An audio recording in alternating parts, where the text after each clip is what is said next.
Bismillahirrahmanirrahim. Assalamualaikum warahmatullahi wabarakatuh. Salam semangat. Apa kabar teman-teman sekalian? Semoga dalam keadaan semangat selalu ya. Bertemu lagi bersama saya Ivan. Pada video kali ini kita akan melaksanakan sedikit tryout terkait tentang persiapan seleksi P3K untuk dosen dan guru, terusus pada bagian kompetensi teknis pada kemampuan bahasa Inggris. Oke? Namun sebelum itu, bagi teman-teman yang baru saja mampir ke channel saya, silakan untuk like dan subscribe terlebih dahulu untuk mendapatkan informasi-informasi terkait tentang seleksi CPNS ataupun P3K. Oke, baik kalau begitu langsung saja kita masuk ke pembahasannya. Oke, jadi pada bagian ini kita akan memantapkan terkait tentang topik reading dalam bahasa Inggris ya. Jadi ini ada satu buah passage yang terdiri atas 4 buah paragraf.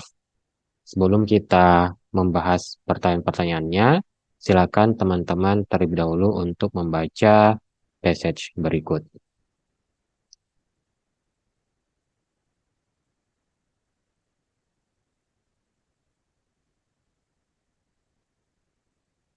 Oke, baik. Nah, sekarang kita masuk ke pertanyaan yang pertama. What is the main topic of the passage? Jadi, untuk soal nomor 1 ini adalah kita disuruh mencari apa topik utama dari passage tersebut, ya.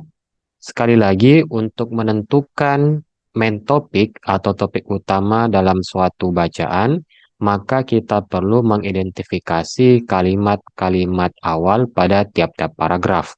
Kemudian kita melakukan resume atau melakukan penggabungan terkait tentang kata-kata kunci yang berada pada awal-awal kalimat tersebut di setiap awal paragraf. Oke.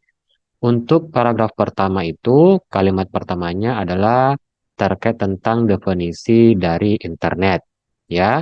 Kemudian untuk paragraf kedua, kita diberikan informasi terkait tentang perkembangan internet.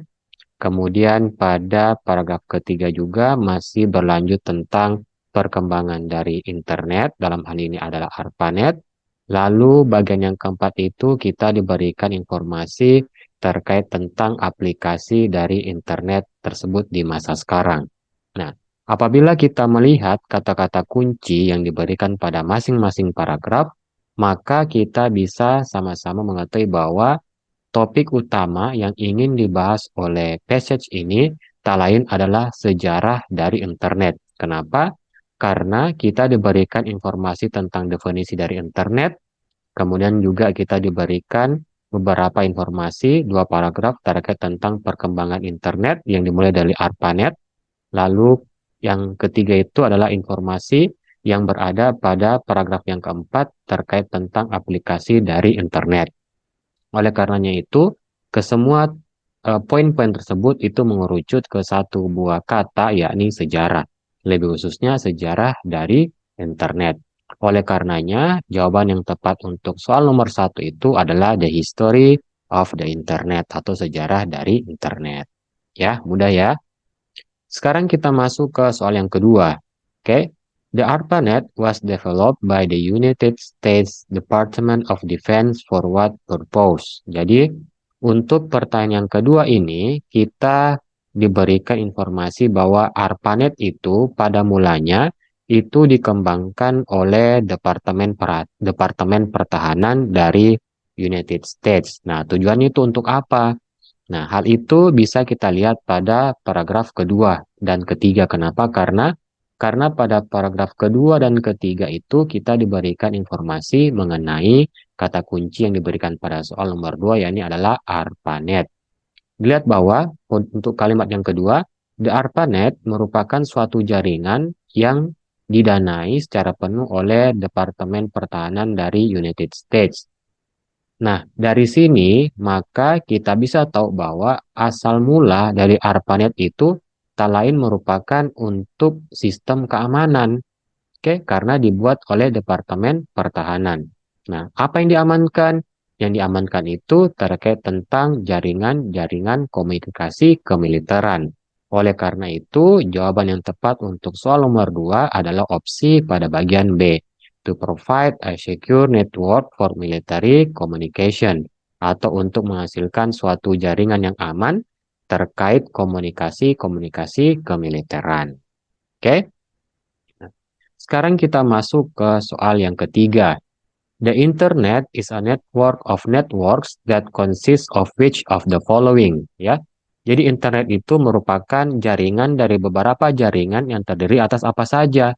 Apakah jaringan privat, umum, pendidikan, bisnis, ataupun jaringan-jaringan pemerintahan, atau KB, lokal dan jaringan global, atau KC, Packet Switching Networks, D, the ARPANET and the World Wide Web, atau KE, the United States Department of Defense and Universities. Nah, kata kunci pada soal ini adalah kata internet ya. Kita lihat di sini pada passage-nya itu kita diberikan informasi pada paragraf ketiga ya. The civilian network was renamed the internet. Berarti ARPANET ini dia dibagi dua. Ada satu untuk kemiliteran dan ada satu untuk masyarakat sipil. Nah, untuk masyarakat sipil inilah yang kita kenal sebagai internet.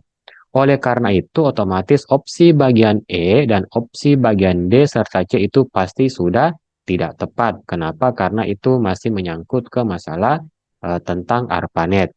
Nah, sekarang kita lihat di sini pada internet itu terdapat jaringan-jaringan apa saja.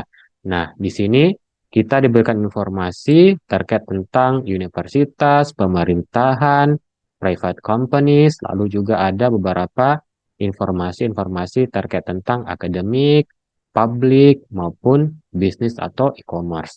Oleh karenanya, jawaban yang tepat untuk soal nomor 3 itu adalah opsi pada bagian A, yakni private, public, academic, business, and government networks atau jaringan-jaringan pemerintahan.